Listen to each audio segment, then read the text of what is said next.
How's it going, everyone? Welcome back to a new video. No webcam this time because I just took a shower and I'm kind of lazy and don't want to put a shirt on. So no webcam. However, I have a very super cool, fun idea for a video today, and I'm guessing you read the title and that's why you clicked on it. So how this is going to work, I have good old ChatGPT right here, and then I'm also going to be using Midjourney. Midjourney is an AI creation bot where you can kind of put in a prompt and create an image, and AI is a very hot topic of debate, and rightfully so. However, this is strictly used for a fun video idea, and I don't intend to actually use any ideas or likewise any images. So hopefully that goes for the same as you. But regardless, with all that nonsense contract bullshit out of the way, let's get straight to business. How would this AI create Dead Space 4? Alright, to start it off, I asked ChatGPT the simple question.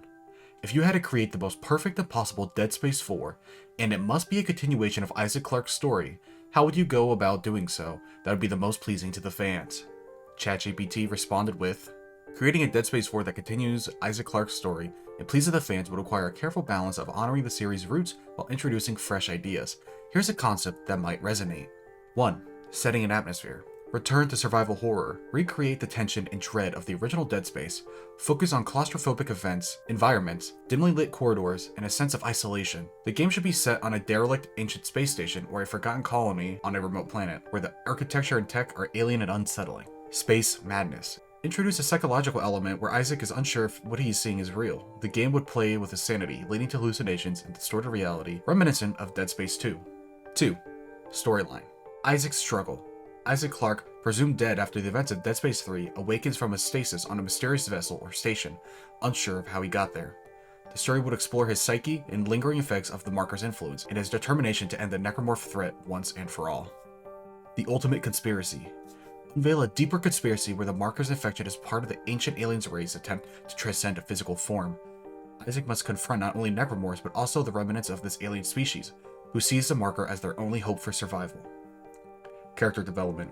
Isaac's journey would be deeply personal, introducing new characters, some who aid Isaac and others who have their own agendas. Develop relationships that test Isaac's resolve and humanity. 3. Gameplay mechanics. Enhance dismemberment. Build on the series' signature mechanic. Introduce enemies that adapt to dismemberment, regenerating, or morphing based on how they're attacked, forcing players to think strategically. Resource management. Reintroduce limited resources and scarcity. Every bullet counts, and players must decide whether to fight or flee. Zero-G exploration. Expand on the zero-gravity segments, allowing for more complex puzzles, exploration, and combat in open space environments.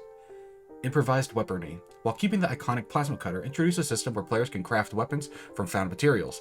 This system could be intuitive and grounded, not detracting from the horror by making Isaac too powerful. 4. Visual and audio. Next-gen graphics. Utilize next-gen technology to create hyper-realistic environments. The game should have stunning lighting effects, particularly in the dark, shadowy areas where the player's imagination fills in the gaps. Dynamic sound design. Audio is crucial. The game should feature an evolving soundscape, with environmental sounds that react to Isaac's movements, heightening the tension, include minimalistic, eerie music that swells in moments of horror. 5. Replayability. Multiple endings. Offer several multiple endings based on the player's choices and how Isaac handles moral dilemmas throughout the game. This adds depth to the narrative and encourages replayability. New Game Plus. Introduce a robust New Game Plus mode with new enemies, additional story content, and challenges that alter the experience. 6. Nods to the past. Fan service. Include Easter eggs and references to the previous games, such as logs, audio clips, and visual cues that tie back into the lore, making longtime fans feel rewarded for their dedication. Returning characters. Characters like Ellie Langford can make a return, either as allies or antagonists, depending on the story's direction. 7. Post-launch support. DLC expansions. Offer story-driven DLC that explores side characters or fills in the gap between games, providing additional lore without feeling like cut content. Community engagement. Keep the community involved through updates, challenges, and events that could keep the game relevant long after its release. By focusing on these elements, Dead Space 4 could deliver a harrowing, immersive experience that honors the series' legacy while pushing the story and gameplay into exciting new territory. So with all that said, that was the end of ChatGPT's explanation of how to make the perfect Dead Space 4, at least according to itself.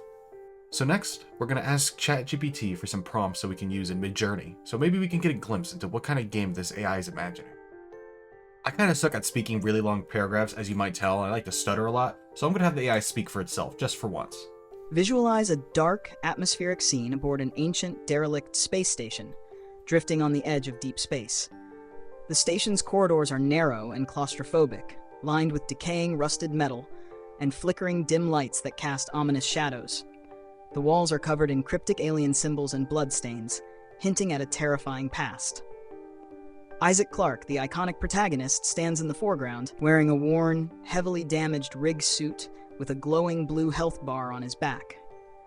He holds a plasma cutter in a tense, battle-ready stance, his face partially obscured by his helmet, but his determination is palpable. Behind him, the twisted, grotesque forms of necromorphs lurk in the shadows, their limbs unnaturally contorted as they prepare to strike. The scene is shrouded in a foreboding atmosphere, with a haunting, eerie light seeping through the cracks in the station, creating a sense of impending doom. The overall mood is one of desperation, survival, and the relentless fight against the unknown horrors that await in the darkness. Talk about a run-on sentence. These guys don't know how to make a short-ass paragraph for their life.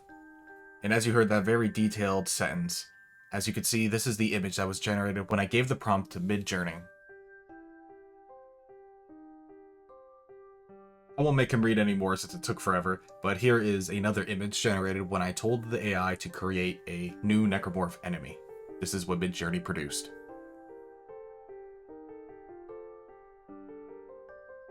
Sadly, for our third and final image, I asked ChatGPT if it could produce a prompt describing the outside environment in which the game would take place. This is our last image because I ran out of free messages to actually send to ChatGPT, which I didn't really know you needed a description to get unlimited. So this is what I was only able to produce from AI to AI. Well, with all that said and everything laid out in front of us, I'm going to give my opinion on how well the AI was actually able to capture a possible perfect Dead Space 4.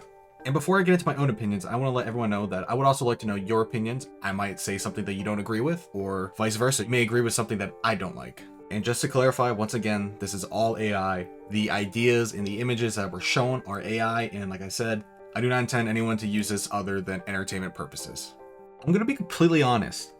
On paper, and I know things are easier said than done, however, maybe minus the story, I think almost all their bullet points were pretty correct and on the spot for what would make a really good Dead Space 4. However, me ignoring the storyline, that's also going to be another huge factor about Dead Space 4, because the game hasn't had a new installment, air quotes, since Dead Space 3.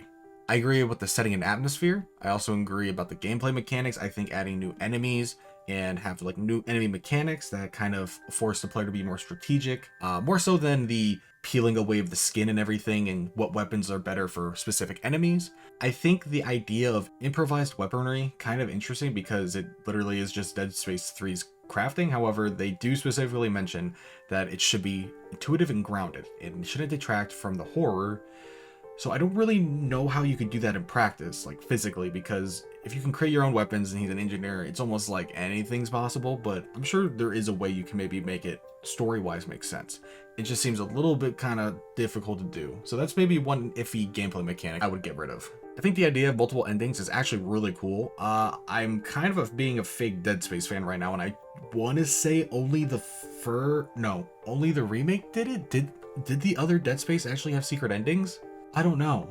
And you know what? I'm not going to look it up because I want you guys to tell me, alright?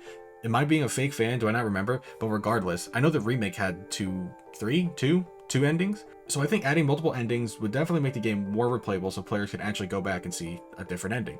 And it mentioned throughout the game there'd be choices, so it almost reminds me of like a your choices matter. I know we've heard that hundreds of times. But if it could be something as simple as like 5 important choices you have to make as a player, almost like Telltale, but you obviously scaled back, I think that could be really interesting because certain options would maybe push the story in a specific direction and maybe specific gear, specific characters are locked out because you chose this instead of that. So in theory, that does sound very interesting. And another big thing, New Game Plus at the start with new enemies, additional story content, and new challenges. I'm pretty big on the additional story content. That'd be really cool to go back into New Game and to also see like new cutscenes or new story beats or just maybe side story beats to give the universe more life. One thing about DLC and expansions, when I saw this come up in the ChatGPT's report, I was like, what? Post-launch support? And I was thinking, okay, DLC. However, my brain first went to straight to like live service almost, but They specifically mentioned DLC expansions, so multiple. I don't really know how well a single player game would do multiple expansions, at least off the top of my head. I can't really think of one, but I'm sure there are some. But I don't know if Dead Space could sustain itself. I think maybe max one expansion, like a really good expansion, maybe not a 1.5 or a 4.5, maybe like a 4.2 or 4.3, something more than what the DLC was like in Dead Space 3. So I definitely think that could help. However, I don't really know what it means about community engagement, like keeping the community involved through updates. If the game would just be like hotfixes, I wouldn't see huge updates besides DLC. Maybe challenges, but they said events. I doubt events. That stuff's usually for like live services like Destiny, Rainbow, or games that are constantly updated in that manner. So I don't really think events would exist, but they offered it as a way to keep the community together. And who am I to judge? Actually, I am judging, and I think that's kind of weird. However, with all that said, honestly, on a scale from 1 to 10, 1 being I don't agree with this at all, and 10 to I would actually like to see this be made.